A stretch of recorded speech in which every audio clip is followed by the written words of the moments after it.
Hello and welcome to day 3. So far in this program, you have learned how to come up with short, simple song ideas or motifs, even when you're not feeling inspired. Then you learned how to develop those motifs into song sections.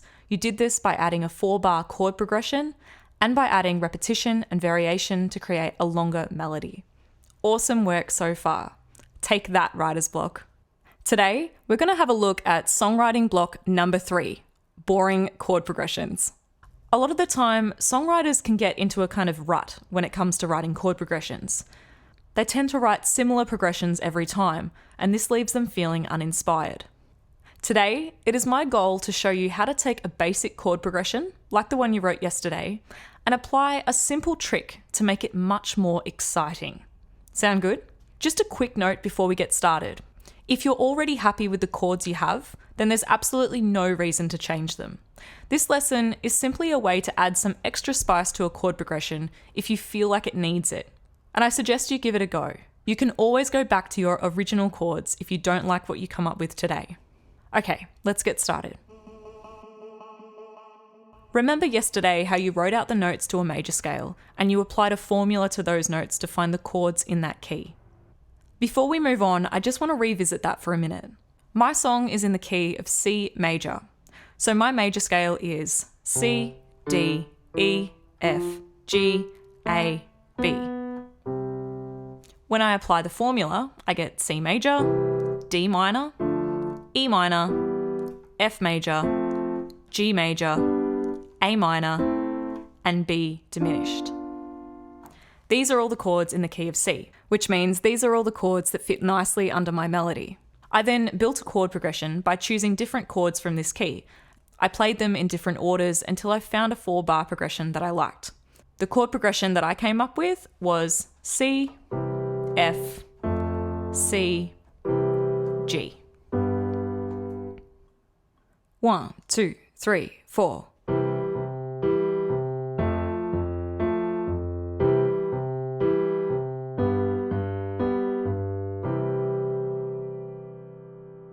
This is a nice sounding chord progression, and it works well underneath my melody. It's very safe because everything in the progression belongs in this key. But what if I don't want to play it so safe? What if I want to live outside the box a little and introduce some chords that don't belong to this key? But playing a chord that doesn't belong to this key will sound bad, won't it?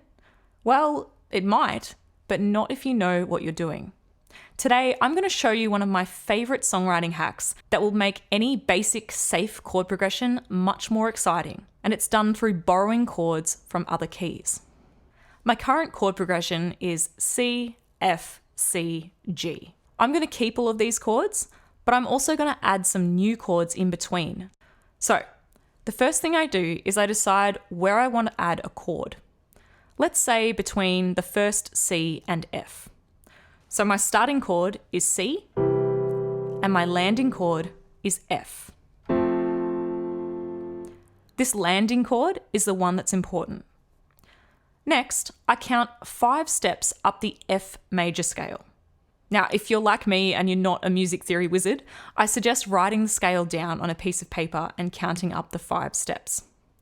So F major is F, G, A, B flat, C, D, E.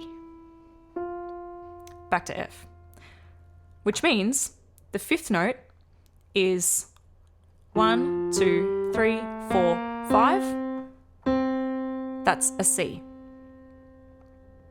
Then what I do is I make that C into a dominant 7 chord, aka a C7. It sounds like this.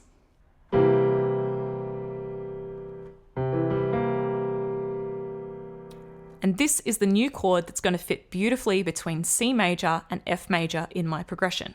Let's have a listen. This is the original C to F. Now listen to it with a C7 in between. Do you hear how there's more movement there now? Let's try another one. My chord progression is now C, C7, F, C, G. Let's try adding a chord between the C and the G in bars 3 and 4. C is my starting chord and G is my landing chord. So I count 5 steps up the G major scale.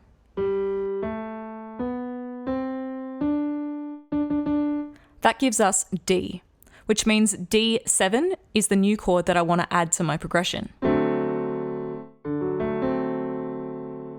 So originally I had C to G. And now with that D7 in between. If we put that all together, the new progression is C, C7, F, C, D7, G. Here's what that sounds like. 1, 2, 3, 4.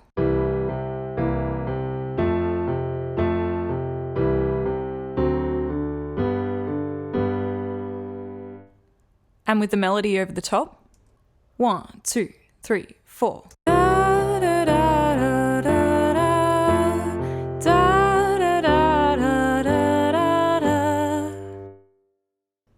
I think that's sounding pretty cool. This new progression clearly has a lot more going on than the original 4-chord progression that we started with. Firstly, we've increased the number of chords per bar. The fancy term for that is increasing the harmonic rhythm. We've also added some new chords that were borrowed from other keys. These new chords are technically called secondary dominants. This basically means we're borrowing the dominant chord or 5 chord from the key of the chord that we're landing on. If you want to learn more about secondary dominants, I recommend watching some videos on YouTube. There's some great resources out there. This is a pretty simple trick that can be used to jazz up any chord progression that feels a little bit dull. But if you feel like it's a little too jazzy, then you don't have to use those dominant 7 chords. You can just use major chords instead. Here's what my progression would sound like if I just used the major chords instead of the dominant 7s.